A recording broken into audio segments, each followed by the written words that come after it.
Just because it is spring does not mean that you can't have some nice hearty foods. Today I'm going to be combining Romanian cuisine and Mexican cuisine to make an awesome stew, much like birria de res. But it's going to be served over some beautiful fluffy polenta. So if you're new to this channel, please like, subscribe, and watch to the end of the video and share the video. And let's make this shit.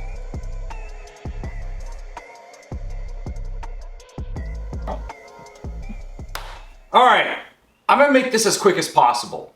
Today, I want something hearty. So I'm gonna be making a really awesome stew. It's gonna be inspired by Mexican cuisine and Romanian cuisine. I'm gonna be taking pieces of birria de res and pieces of Romanian cuisine. Why? Well, my wife is Romanian and I want her to feel like she's at home. Even though she is at home, but I want her to feel like she's at home. And Romanian cuisine is highly underrated. Not a lot of people know about it outside of Romanian culture. So I'm not gonna sit here and blab all day. Let's get on with this and let's make this shit. Okay, so this is an easy one. So I'm going to go ahead and start off with 2 to 3 pounds of chuck steak, chuck roast. And I'm going to go ahead and heavily season it with kosher salt and fresh ground black pepper on both sides before I sear it in a pan. While my pan is heating up, I'm going to go ahead and put a bunch of hot water into a pot, and I'm going to put it on my stovetop to heat up the chilies. So I'm going to be using 2 ancho chilies and 2 guajillo chilies. You can also add chile de arbol to this if you would like, but we want these to steep in here. We want them to get really nice and soft before we blend them. As you can see, this water is boiling before I drop the chilies in, and then you can put it at a simmer. It takes about 20 minutes to get these nice and soft. Then I am using a pressure cooker to sear the steak, and I'm going to be cooking it as well. I should say the chuck roast. I keep saying steak. So I've got the chuck roast in here. It is searing on one side. I'm going to give it a nice flip, and I'm using the pressure cooker to make this easier on all of you so you don't have to do 3-hour braising. But then we've got these lovely pearl onions. This is a whole package of them. So I think they're about almost a pound, maybe like half a pound of pearl onions, and they're kind of a pain to deal with, but just going to go ahead and peel them, toss them into a bowl. They'll be added into the pressure cooker later on in the process.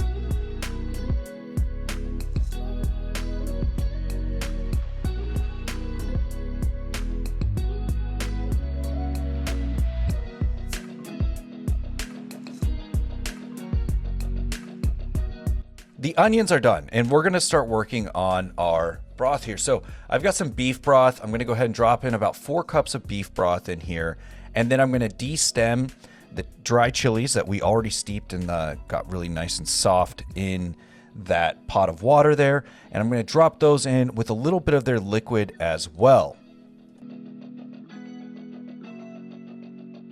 So I've got 9 cloves of garlic here that I'm going to drop in. You can mince them beforehand. That helps them get more fine before they go into the blender, but I'm just going to drop these in. And then I'm going to go ahead and add in some tomato paste. And for the tomato paste, I'm using about a tablespoon to a tablespoon and a half of tomato paste, and the same for some smoked paprika, and the same for some Mexican oregano as well. If you have regular, that's fine. Then a can of chilies in adobo sauce. We're going to drop those in. So chipotle chilies in adobo sauce, drop in that whole can before we go ahead and start blending this up. And if you don't know, or you're new to this channel, I do make birria quite a bit. I think I've made it, this is going to be 3 times now. This isn't full-blown birria, but you can go ahead and check my mini chimichangas recipe posted a few days ago for Cinco de Mayo, and they are birria chimichangas. But we're going to drop in that liquid that we just made in the blender into our pressure cooker, and we're gonna go ahead and drop in those onions as well that we peeled earlier. And you're just gonna put this on pressure cook on high, and it takes about 90 minutes, but don't forget the bay leaf as well. Just 1 bay leaf is fine.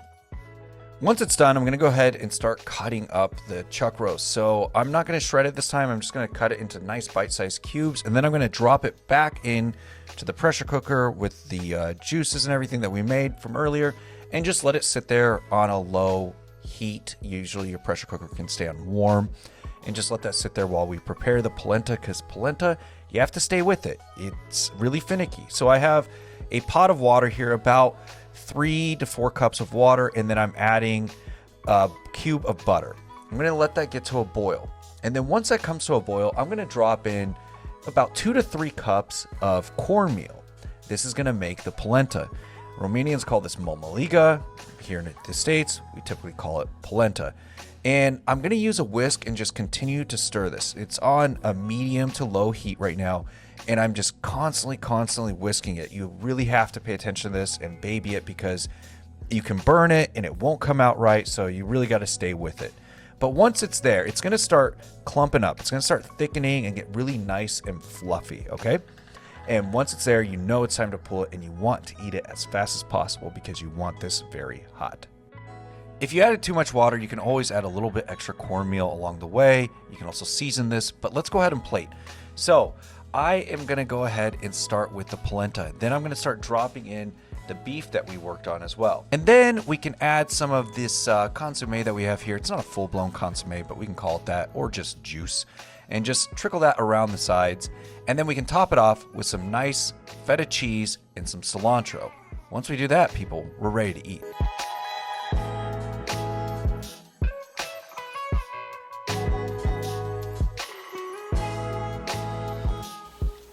All right, and we're done. Here we are. Oh my God, this smells so damn good. I can't wait. So let me dig into this.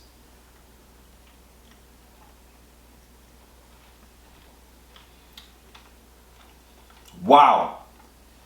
Smoky, flavorful. The polenta is awesome. With the feta cheese, you can't go wrong with this dish. So, I'm gonna eat this, and yeah, cheers. I'm out.